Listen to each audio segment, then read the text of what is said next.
Hi hello welcome back to my YouTube channel. ಎಲ್ಲರೂ ಹೇಗಿದ್ದೀರಾ? ಎಲ್ಲರೂ ಚೆನ್ನಾಗಿದ್ದೀರಾ ಅಂತ ಅನ್ಕೊಂತೀನಿ. ನಾನು ಕೂಡ ತುಂಬಾ ಚೆನ್ನಾಗಿದ್ದೀನಿ. ಇನ್ನು ಈ ವ್ಲಾಗ್ ಬಂದು ಆಷಾಢ ಕೊನೆ ಶುಕ್ರವಾರದ್ದು ಉಪ್ಪಿನ ದೀಪ ಹಚ್ಚೋದು ಮಾಡಬೇಕಿತ್ತಲ್ಲ. ನಾನು ಹೋದ ವರ್ಷ ಕೂಡ ಹಚ್ಚಿದ್ದೆ ಉಪ್ಪಿನ ದೀಪ.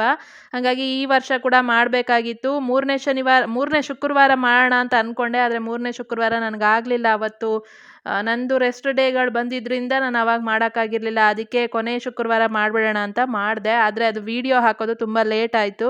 ನೀವೇನಾದರೂ ಉಪ್ಪಿನ ದೀಪ ಆಷಾಢದಲ್ಲಿ ಹಚ್ಚಬೇಕು ಅಂತ ಅಂದ್ಕೊಂಡು ಏನಾದರೂ ಹಚ್ಚಿಲ್ಲ ಅನ್ನೋದಾದರೆ ನೀವು ಶ್ರಾವಣದಲ್ಲಿನೂ ಕೂಡ ಹಚ್ಬೋದು ಆಯಿತಾ. ಶ್ರಾವಣ ಶುಕ್ರವಾರದಲ್ಲೂ ಕೂಡ ಉಪ್ಪಿನ ದೀಪನ ಹಚ್ಬೋದು. ತುಂಬಾ ಒಳ್ಳೆಯದು ಇದನ್ನು ಹಚ್ಚೋದ್ರಿಂದ ತುಂಬ ಪಾಸಿಟಿವ್ ಫೀಲ್ ಬರುತ್ತೆ. ನಿಮ್ಗೆ ಎಂಥದೇ ಕೆಲಸ ಕಾರ್ಯಗಳಾಗಬೇಕು ಅಂತಿದ್ರೂ ಕೂಡ ನೀವು ಸಂಕಲ್ಪ ಮಾಡಿಕೊಂಡು ಉಪ್ಪಿನ ದೀಪನ ಹಚ್ಚಿದ್ದೀರಾ ಅಂತಂದರೆ ನಿಜವಾಗ್ಲೂ ಆ ಕೆಲಸಗಳಾಗತ್ತೆ ಗೊತ್ತಾ.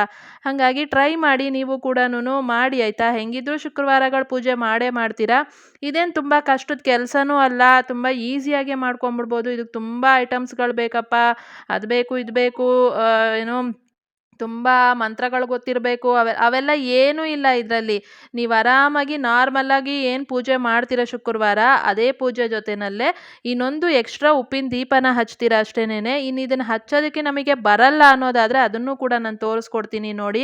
ನಾನು ಆಲ್ರೆಡಿ ಪೂಜೆ ಐಟಮ್ಸ್ ಎಲ್ಲ ತೊಳೆದು ರೆಡಿ ಮಾಡಿ ಇಟ್ಕೊಂಡಿದ್ದೆ. ಅದಾದಮೇಲೆ ನಾನು ವಿಡಿಯೋನ ಸ್ಟಾರ್ಟ್ ಮಾಡ್ಕೊಂಡಿದ್ದು. ಇನ್ನು ನೀವು ಉಪ್ಪಿನ ದೀಪ ಹಚ್ಚೋದಕ್ಕೆ ಅಂತ ಅಂದ್ಬಿಟ್ಟು ಒಂದು ದೊಡ್ಡ ದೀಪ, ಇನ್ನೆರಡು ಸಣ್ಣ ಸಣ್ಣ ದೀಪಗಳನ್ನ ತಗೊಳ್ಳಿ. ಅಂದರೆ ಉಪ್ಪು ಹಾಕೋದಕ್ಕೆ ಒಂದು ದೊಡ್ಡ ದೀಪ ಬೇಕಾಗತ್ತೆ, ಸಣ್ಣ ಸಣ್ಣದು ದೀಪ ಹಚ್ಚೋದಕ್ಕೆ ಒಂದ್ರ ಮೇಲೆ ಒಂದು ದೀಪ ಇಟ್ಟು ಹಚ್ಚಬೇಕಾಗತ್ತೆ. ಒಂದೇ ದೀಪ ಹಚ್ಚೋದು ಅಂದರೆ ಎರಡೆರಡು ಸಲ ಎರಡು ದೀಪಗಳನ್ನ ಹಚ್ಚಲ್ಲ ಅಲ್ಲ ಉಪ್ಪಿನ ದೀಪ, ನಾರ್ಮಲ್ ದೀಪಗಳು ಹಚ್ಚೋ ಥರ. ಅದಕ್ಕೇನೆ ಫಸ್ಟು ಅವೆರಡಕ್ಕೂ 3 ದೀಪಗಳಿಗೂ ನೀಟಾಗಿ ಅರಿಶಿನ ಹಚ್ಕೊಳ್ಳಿ ದೀಪಗಳಿಗೆ. ಅದಾದಮೇಲೆ ಅದಕ್ಕೆ ಕುಂಕುಮ ಎಲ್ಲ ಇಟ್ಕೊಳ್ಳಿ. ಇನ್ನು ಕೆಳಗಡೆ ಒಂದು ಫಸ್ಟು ತಾಮ್ರದ ಪ್ಲೇಟು ಇಟ್ಕೊಂಡ್ಬಿಟ್ಟು ಅದರಲ್ಲಿ ಅರಿಶಿನ ಕುಂಕುಮ ಹಾಕಿಬಿಟ್ಟು ಅದ್ರ ಮೇಲೆ ದೀಪನ ಫಸ್ಟು ದೊಡ್ಡ ದೀಪ ಇರುತ್ತೆ ಅಲ್ಲ ಅದನ್ನು ಇಟ್ಕೊಂಡು ಅದಕ್ಕೆ ಅರಿಶಿನ ಕುಂಕುಮ ಎಲ್ಲ ಇಟ್ಟಿದ್ದಾದಮೇಲೆ ಅದರೊಳಗಡೆ ಉಪ್ಪು ಹಾಕಬೇಕು. ಉಪ್ಪು ಹೊಸ ಉಪ್ಪೇ ಆಗಿರಬೇಕು. ಪ್ರತಿ ಸಲ ನೀವು ದೀಪ ಹಚ್ತೀನಿ ಅಂದ್ರೆ ನೀವು ತಿಂಗಳಲ್ಲಿ ಅಂದರೆ 4 ಶುಕ್ರವಾರಗಳು ಸಿಗುತ್ತೆ, ಅದರಲ್ಲಿ ನೀವು ಒಂದು ಶುಕ್ರವಾರ ಮಾಡಿದ್ರೂ ಸಾಕು, ನಿಮಗೆ ಆ ಫಲ ಸಿಕ್ಕೇ ಸಿಗುತ್ತೆ.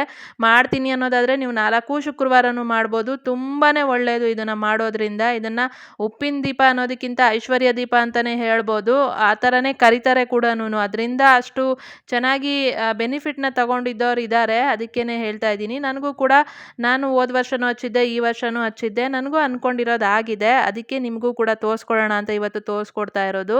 ಇನ್ನು ಆ ಥರ ಉಪ್ಪು ಹಾಕಿ ಆದಮೇಲೆ ಆ ದೊಡ್ಡ ದೀಪಕ್ಕೆ ಉಪ್ಪು ಹಾಕ್ಬಿಟ್ಟು ನಾನು ಸ್ವಲ್ಪ ಸಣ್ಣದೇ ತೊಗೊಂಬಂದೆ ದೀಪನ. ಇನ್ನೂ ದೊಡ್ಡದು ಸಿಗಲಿಲ್ಲ ನನಗೆ. ಅಂಗಡಿಗೆ ಹೋಗಿದ್ದಾಗ ನಾನು ದೇವಸ್ಥಾನ ಹತ್ರ ಹೋಗಿದ್ದೆ, ಅಲ್ಲಿ ಸಿಕ್ಕಿದ್ದನ್ನು ತೊಗೊಂಡು ಬಂದೆ. ನೀವು ಇನ್ನೂ ದೊಡ್ಡ ದೀಪ ಇತ್ತು ಅಂತಂದರೆ ಪರವಾಗಿಲ್ಲ. ಅದ್ರ ತುಂಬ ಉಪ್ಪು ಹಾಕ್ಬಿಟ್ಟು ಅದ್ರ ಮೇಲೆ ಸಣ್ಣ ಸಣ್ಣವು 2 ದೀಪಗಳ್ನ ಇಟ್ಬಿಟ್ಟು ಅದಕ್ಕೂ ಅರಿಶಿನ ಕುಂಕುಮ ಇಟ್ಟು ಅದಕ್ಕೆಲ್ಲದಕ್ಕೂ ಅರಿಶಿನ ಹಚ್ಚಿದ್ದೀನಿ. ಮತ್ತೆ ಮೇಲೆ ಅರಿಶಿನ ಕುಂಕುಮ ಇಟ್ಬಿಟ್ಟು ಅದರಲ್ಲಿ ತುಪ್ಪದ ಬತ್ತಿ ಹಚ್ಚಬೇಕು. ಎಣ್ಣೆ ಬತ್ತಿ ಅಲ್ಲ, ತುಪ್ಪದ ಬತ್ತಿ.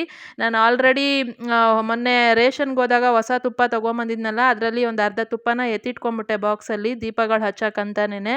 ಅದರಲ್ಲೇನೆ ಗೆಜ್ಜೆ ಬತ್ತಿಗಳನ್ನೂ ಕೂಡ ಎಲ್ಲ ಹಾಕಿ ನೆನೆಸಿ ಇಟ್ಕೊಂಡ್ಬಿಟ್ಟಿದ್ದೀನಿ. ಈಸಿ ಆಗುತ್ತೆ. ಪೂಜೆ ಮಾಡೋ ಟೈಮಲ್ಲಿ ಹುಡ್ಕಾಡ್ತಾ ಕೂತ್ಕೊಳ್ಳೋ ಕೆಲಸ ಇರಲ್ಲ ಅಂತಂದ್ಬಿಟ್ಟು ಈ ಥರ ಮಾಡಿ ಇಟ್ಕೊಂಡ್ಬಿಟ್ರೆ ಪೂಜೆ ಮಾಡೋ ಟೈಮಲ್ಲಿ ಈಸಿ ಆಗುತ್ತೆ ಆಯಿತಾ. ಆ ಥರ ಮಾಡಿ ಇಟ್ಕೊಂಡಿದ್ದೆ. ಅದು 2 ಜೋಡಿ ಬತ್ತಿ ಇಟ್ಕೊಬೇಕು. ಒಂಟಿ ಬತ್ತಿಗಳು ಇಟ್ಬಿಟ್ಟು ಹಚ್ಚಬಾರ್ದು. 2 ಜೋಡಿ ಬತ್ತಿಗಳನ್ನ ಒಂದ್ರ ಮೇಲೆ ಒಂದು ಸಣ್ಣ ದೀಪ ಒಂದ್ರ ಮೇಲೆ ಒಂದು ಇಟ್ಬಿಟ್ಟು ಅದರಲ್ಲಿ ಜೋಡಿ ದೀಪ ಬತ್ತಿಗಳನ್ನ ಇಟ್ಬಿಟ್ಟು ತುಪ್ಪ ಹಾಕ್ಬಿಟ್ಟು ದೇವ್ರ ಹತ್ರ ಇಟ್ಕೊಂಡಿದ್ದೀನಿ. ಅದು ಸುತ್ತ ಹೂವು ಎಲ್ಲ ಇಡಬೇಕು. ಅದನ್ನೆಲ್ಲ ನಾನು ದೇವ್ರ ಹತ್ರ ಇಟ್ಬಿಟ್ಟು ರೆಡಿ ಮಾಡ್ಕೊಂಡಿದ್ದೀನಿ. ಫುಲ್ಲು ಇವಾಗ ದೇವ್ರ ಗುಡಿನ ನಾನು ರೆಡಿ ಮಾಡ್ಕೊಂಡಿದ್ದೀನಿ. ಇವಾಗ ನಾನು ಪೂಜೆ ಮಾಡ್ಕೊತಾ ಇರೋದು. ಪೂಜೆ ಮಾಡ್ಕೊಳ್ಳೋವಾಗ ನಿಮಗೇನಾದರೂ ಸಂಕಲ್ಪ ಇತ್ತು ಅಂತಂದರೆ ಅದನ್ನು ಕೇಳಿಕೊಂಡು ನೀವು ಪೂಜೆನ ಮಾಡ್ಕೊಳ್ಳೋದು ಅಷ್ಟೇನೆ. ಇಷ್ಟೇ, ತುಂಬ ಏನು ಕಷ್ಟಪಡೋ ಅವಶ್ಯಕತೆ ಇಲ್ಲ. ತುಂಬ ಅದು ಗೊತ್ತಿರಬೇಕು ಇದು ಗೊತ್ತಿರಬೇಕು ಅವು ಏನೂ ಇಲ್ಲ. ನೀವು ಲಕ್ಷ್ಮೀನ ನೆನೆಸ್ಕೊಂಡು ಮನಸ್ಸಲ್ಲಿ ದೀಪ ಹಚ್ಬಿಟ್ಟು ಬೇಡ್ಕೊಳ್ಳಿ ಅಷ್ಟೇನೆ. ನಿಮ್ಮ ಸಂಕಲ್ಪ ಏನಿದೆ ಅದನ್ನು. ನಾನು ಕೂಡ ಅದೇ ಥರನೇ ಮಾಡ್ಕೊಂಡಿದ್ದು. ಇಷ್ಟೇ ಸಿಂಪಲ್ಲು ಉಪ್ಪಿನ ದೀಪ ಹಚ್ಚೋದು. ಇದನ್ನು ಮಾಡಿ ಆಯಿತಾ. ನೀವು ಆಷಾಢದಲ್ಲಿ ಯಾರಾದರೂ ಮಾಡೋಕ್ಕಾಗಲಿಲ್ಲ ಅಥವಾ ಗೊತ್ತಿಲ್ಲ ಅನ್ನೋದಾದರೂ ಕೂಡ ಈಗ ತೋರಿಸ್ಕೊಟ್ಟಿದ್ದೀನಲ್ಲ ಸಿಂಪಲ್ಲಾಗಿ ಮಾಡೋದು, ಇದೇ ಥರನೇ ನೀವೀಗ ಶ್ರಾವಣದಲ್ಲೂ ಕೂಡ ಮಾಡ್ಕೊಬೋದು. ಶ್ರಾವಣ ಶುಕ್ರವಾರಗಳು ಕೂಡ ಉಪ್ಪಿನ ದೀಪ ಹಚ್ಚೋದಕ್ಕೆ ಒಳ್ಳೆ ದಿನಗಳೇನೆ ಆಯಿತಾ. ಮಾಡಿ, ಇದು ತುಂಬ ಒಳ್ಳೆಯದು. ಮಾಡಿ. ಹೆಂಗಿದ್ರು ಶುಕ್ರವಾರ ಶುಕ್ರವಾರ ಶ್ರಾವಣ ಶುಕ್ರವಾರ ಮಾಡೇ ಮಾಡ್ತೀರಾ. ಅದ್ರ ಜೊತೆಯಲ್ಲಿ ಎಕ್ಸ್ಟ್ರಾ ಇದೊಂದು ಉಪ್ಪಿನ ದೀಪ ಕೂಡ ಮಾಡಿಬಿಡಿ ಆಯಿತಾ, ತುಂಬ ಒಳ್ಳೆಯದು. ಇನ್ನು ಅದನ್ನ ಇಡೋದಕ್ಕೆ ಆ ದಿಕ್ಕು ಈ ದಿಕ್ಕು ಅವೆಲ್ಲ ಏನೂ ಇಲ್ಲ. ನಾನು ಲಕ್ಷ್ಮಿ ವಿಗ್ರಹ ಇತ್ತು ಅದ್ರ ಮುಂದೆ ಇಟ್ಟಿದ್ದೀನಿ.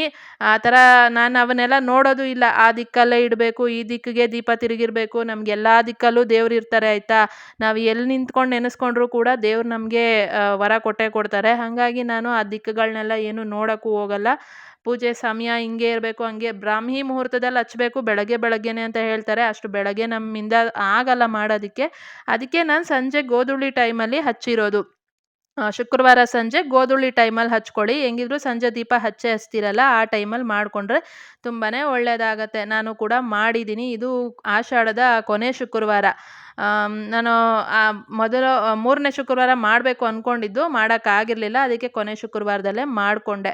ನೀವು ಯಾವಾಗ ಬೇಕಿದ್ರೂ ಮಾಡ್ಕೊಬೋದು ಆಯಿತಾ. ಬೇಕಿದ್ರೆ 4 ವಾರನೂ ಮಾಡ್ಕೊಬೋದು, ಬೇಕಿದ್ರೆ ಆಷಾಢ ಮತ್ತು ಶ್ರಾವಣ ಎಲ್ಲ ಶುಕ್ರವಾರದಲ್ಲೂ ಮಾಡ್ಕೊಬೋದು, ನಡೆಯುತ್ತೆ ಆಯಿತಾ.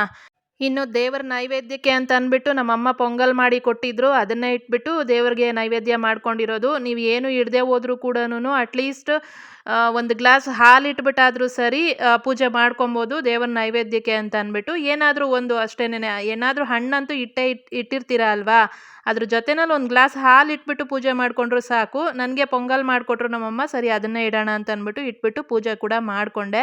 ಇನ್ನು ಉಪ್ಪಿನ ದೀಪ ಹಚ್ಚಿ ಆದಮೇಲೆ ಅದನ್ನು ವಿಸರ್ಜನೆ ಮಾಡಬೇಕು ಅಲ್ವಾ, ಹಾಗೆ ಇಡಂಗಿಲ್ಲ ಅಥವಾ ಎಲ್ಲೂ ಬಿಸಾಕಂಗೂ ಇಲ್ಲ ಉಪ್ಪನ್ನ. ಹಾಗಾಗಿ ಆ ಉಪ್ಪನ್ನ ನಾಳೆ ಇವತ್ತು ಪೂಜೆ ಎಲ್ಲ ಆಯಿತು ಅಂತಂದಮೇಲೆ ಮಾರನೇ ದಿನ ಅದನ್ನೇನು ತೆಗಿತೀರ ದೀಪನ ತೆಗೆದಾಗ ಆ ಉಪ್ಪನ್ನ ನೀವು ಒಂದು ಪಾತ್ರೆಯಲ್ಲಿ ನೀರು ಹಾಕ್ಬಿಟ್ಟು ಆ ನೀರಲ್ಲಿ ಉಪ್ಪನ್ನ ಹಾಕ್ಬಿಟ್ಟು ಅದನ್ನು ಕರಗಿಸ್ಬಿಟ್ಟು ಸಿಂಕಲ್ಲಿ ಹುಯ್ದುಬಿಡಿ ಅಷ್ಟೇನೆ. ಸಿಂಕಲ್ಲಿ ಹಾಕಿದ್ರಿ ಅಂತಂದರೆ ಹೊಟ್ಟೋಗ್ಬಿಡುತ್ತೆ ಉಪ್ಪೆಲ್ಲನೂ. ಈ ಥರ ಮಾಡಿಕೊಂಡ್ರೆ ಸಾಕಾಗತ್ತೆ. ಇದನ್ನು ಮಾಡಿದ್ರೆ ತುಂಬ ಒಳ್ಳೆಯದು. ಯಾವುದೇ ಥರ ನೆಗೆಟಿವ್ ಎನರ್ಜಿ ಅಂತ ಅನಿಸಿದ್ರು ಕೂಡ ಆ ಉಪ್ಪಿನಲ್ಲಿ ನಾವು ಕರಗಿಸಿ ಏನು ಸಿಂಕಲ್ಲಿ ಹಾಕ್ತೀವಿ ಅದರಲ್ಲೆಲ್ಲ ಹೊರ್ಟೋಗ್ಬಿಡುತ್ತೆ ಆಯಿತಾ. ಈ ಥರ ಮಾಡ್ಕೊಳ್ಳಿ. ನಾನು ಕೂಡ ಮಾಡ್ಕೊಂಡಿದ್ದೀನಿ, ನಂದು ಕೂಡ ಪೂಜೆ ಎಲ್ಲನೂ ಆಗಿದೆ ಆಯಿತಾ.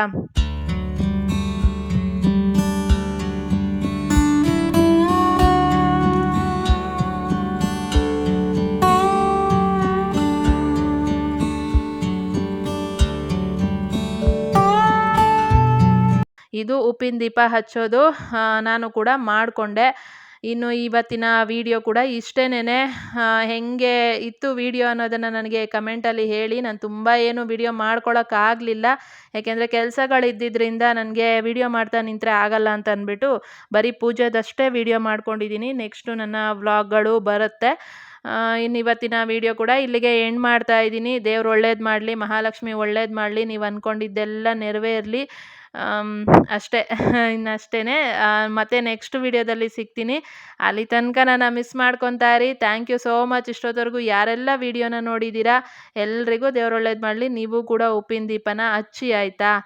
ಕಮೆಂಟ್ ಮಾಡಿ ಹೆಂಗೆ ಅನ್ನಿಸ್ತೋ ವಿಡಿಯೋ ಅಂತ ಅಂದ್ಬಿಟ್ಟು. ಲೈಕ್ ಮಾಡೋದನ್ನು ಮರಿಬೇಡಿ, ಸಬ್ಸ್ಕ್ರೈಬ್ ಮಾಡ್ಕೊಳ್ಳಿ. Thank you so much. Take care. Bye bye.